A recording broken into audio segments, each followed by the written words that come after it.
You tap your card at the coffee shop, $4.50. You'll pay this card off in full at the end of the month like you always do. No interest, no late fees, nothing. So here's the question worth asking. If you never pay interest and you never pay a fee, does anyone actually make money off that $4.50?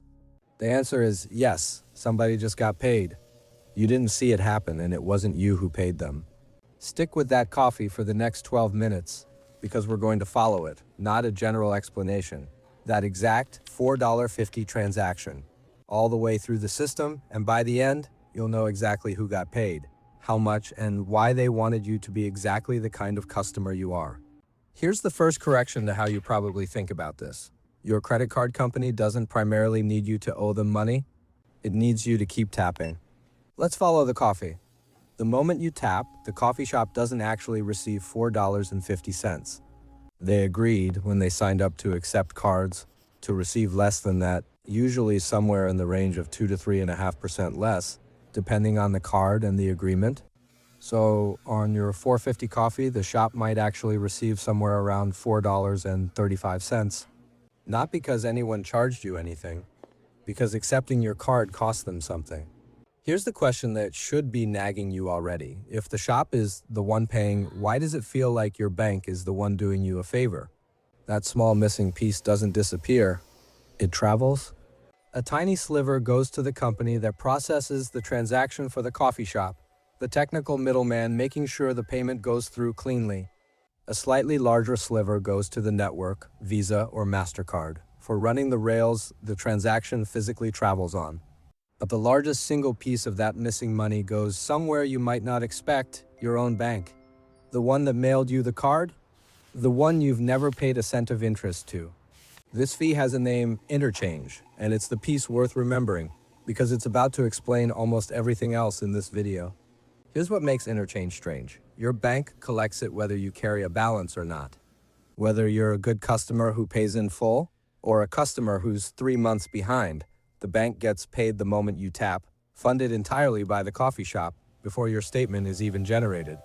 So the responsible move, paying your card off every single month, doesn't make you a bad customer to your bank. It just means they're making money off you in a completely different way than the one everyone assumes. Which raises the real question.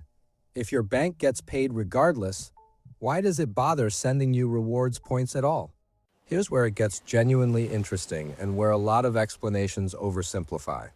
Rewards aren't funded from one single source. They come from a mix, a slice of that interchange fee, annual fees some cards charge directly, and for cardholders who do carry a balance, a portion of interest income too. Different cards blend these differently. But here's the part that connects back to your coffee. Cards that offer bigger rewards, more points, travel perks, airport lounges, are usually attached to a higher interchange rate. Merchants accepting a premium rewards card often pay more than they would for a basic card. That elevated fee is one of the main things funding the reward sitting in your wallet. So when your premium card gives you 2 points per dollar on that coffee, the coffee shop just paid a slightly bigger fee to make that possible without you ever seeing it, and without your bank needing you to carry a single dollar of debt. Why would a bank build a system that pays you back money on every purchase?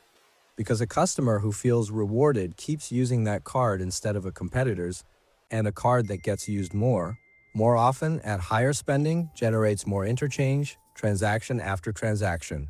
The rewards aren't a gift. They're a retention tool, paid for largely by merchants, engineered to keep your card the one you reach for first. So where does interest actually fit into all this? If you do carry a balance, a second, much larger revenue stream opens up for your bank. Interest, often calculated at annual rates well above 20%, compounding daily. This is real, and it's genuinely one of the most profitable parts of the entire credit card business for issuers. This is where the old stereotype comes from, and the stereotype isn't wrong. But here's the twist the stereotype misses.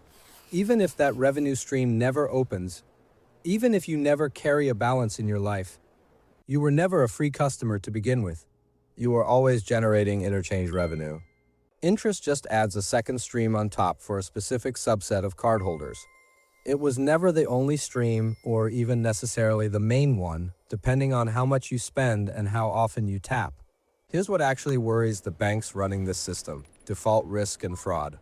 Every card issued carries some chance the cardholder eventually stops paying entirely. Banks build pricing models, interest rates, credit limits, approval decisions around that collective risk across their entire portfolio of cardholders, not any one person specifically. In a real sense, cardholders who pay reliably help absorb, through the system's overall pricing, the cost of the ones who eventually don't. There's also constant tension with merchants themselves. Large retailers, especially high-volume, thin-margin businesses like grocery chains, regularly push back against interchange rates because even a fraction of a percentage point multiplied across millions of transactions adds up to real money leaving their business every year. So if it's not simply carries a balance versus doesn't, what actually determines whether a specific cardholder is valuable to a bank? Spending volume combined with the type of card you carry? A high spender who pays in full every month, using a premium card with an elevated interchange rate, can generate meaningful, steady revenue purely through transaction flow, no interest required. Someone who spends very little, even if they occasionally carry a small balance, may generate far less total revenue than that high-spending, interest-free cardholder. The bank isn't simply betting on debt.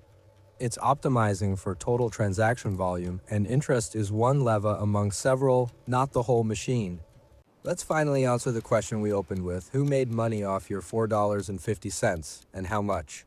As an illustrative example, actual rates vary by card, merchant, and network.